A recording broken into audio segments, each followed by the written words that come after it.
Boa tarde. A satisfação vê-lo novamente. Eu, senhor presidente, quero relatar aqui que nós estivemos na região, tanto, e o deputado Pedro Lupion sabe, até porque nós conversamos antes, tanto de Guaíra quanto a região Terra Roxa, duas regiões que estão tendo conflito permanente. Há uma proposta a Itaipu, que ainda não foi homologada, de fazer a compra, deputado Lupion, de 1.500 hectares de terra. Se vai fazer ou não, eu acho que deve fazer, até porque tem até janeiro para fazer isso, lá para poder assentar as pessoas que estão lá. Nós estivemos lá com o desembargador Fernando Prazeres, que o deputado Pedro Lupion do meu estado também conhece. O desembargador Fernando Prazeres faz parte de uma comissão especial que foi indicada pela CNJ para aquela região e também para a região de Douradina.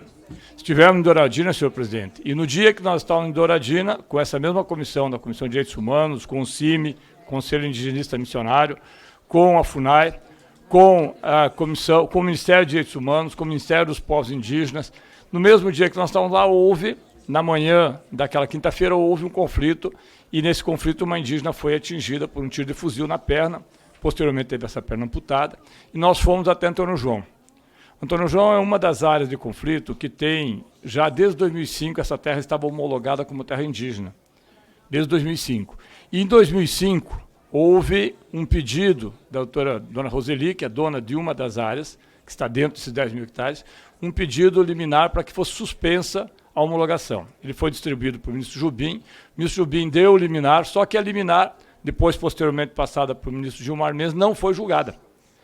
Nós ficamos de 2005 até 2024, quase 20 anos esperando julgamento. Depois de toda a confusão que houve, depois de todo o conflito que houve, a área já estava, a retomada já estava com 9.500 hectares sendo ocupados pelos indígenas, dos 10 mil que eram a homologação original, faltavam 400.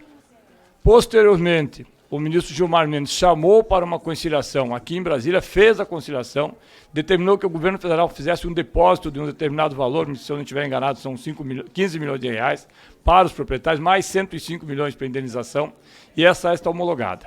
Posteriormente, eu espero que o governo deposite e que isso aí seja homologado de fato. Até que isso aconteça, a proprietária, dona Roseli, continua plantando e os indígenas continuam na área. O que eu estou colocando aqui, senhor presidente, é que independente de qualquer, e eu acho que todos têm os seus argumentos, é preciso sim, o deputado Pedro Lupion propõe que se vá até lá, que se conheça. Eu sugeriria, Lupion, que pudesse conversar com o Fernando Prazeres, talvez convidado, porque o Fernando fez 4 audiências lá. 4 audiências. Fez audiência em Terra Roxa, fez audiência em Guaíra, não quis ir em Antônio João, porque o clima estava ainda muito complicado, mas vai a Antônio João, vai a Douradina, e eu acho que esse é o processo que tem que acontecer. Não tem outro jeito.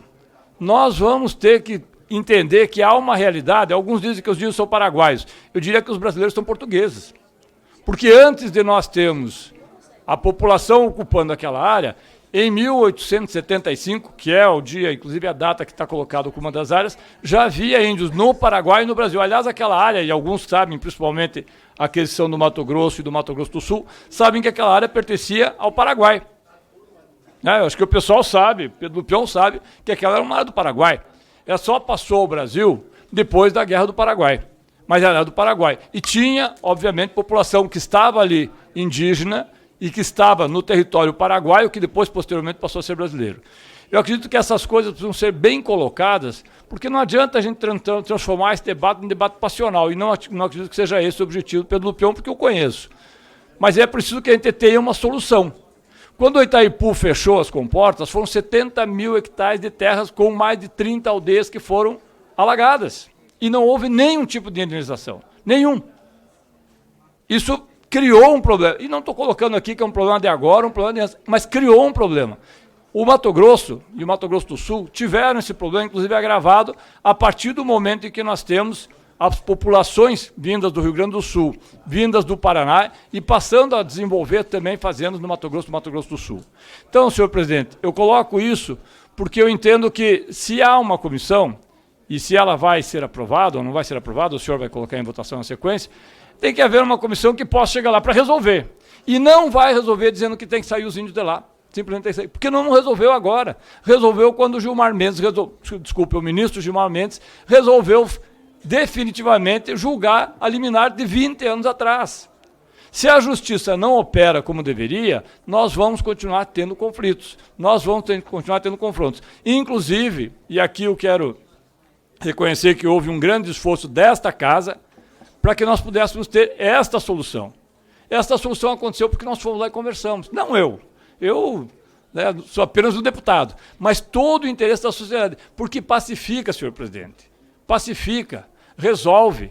Ah, mas são, agora, recentemente, não os Kaiowá, ali estão os Kaiowá Guarani. Mas uma outra etnia na Amazônia recebeu, também depois de julgado, 179 mil alqueires de terra.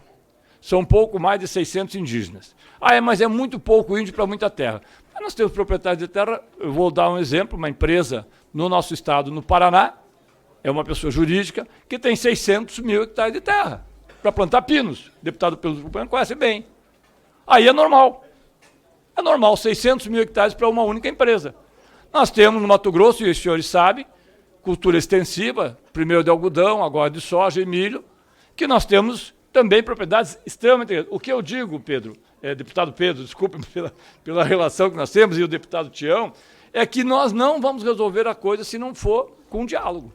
Ah, mas está havendo invasão. Está havendo invasão. Como está havendo invasão, e eu não quero estender isso, senhor presidente, mas como está havendo invasão em terras indígenas, pela mineração, pelo roubo de madeira, por uma série de problemas que acontecem. Acho que essa é a comissão adequada para fazer esse debate. E o senhor certamente é a pessoa adequada para encaminhar esse debate. Então fica aqui o registro. Eu estive lá, tanto em Antônio João como em Guaíra.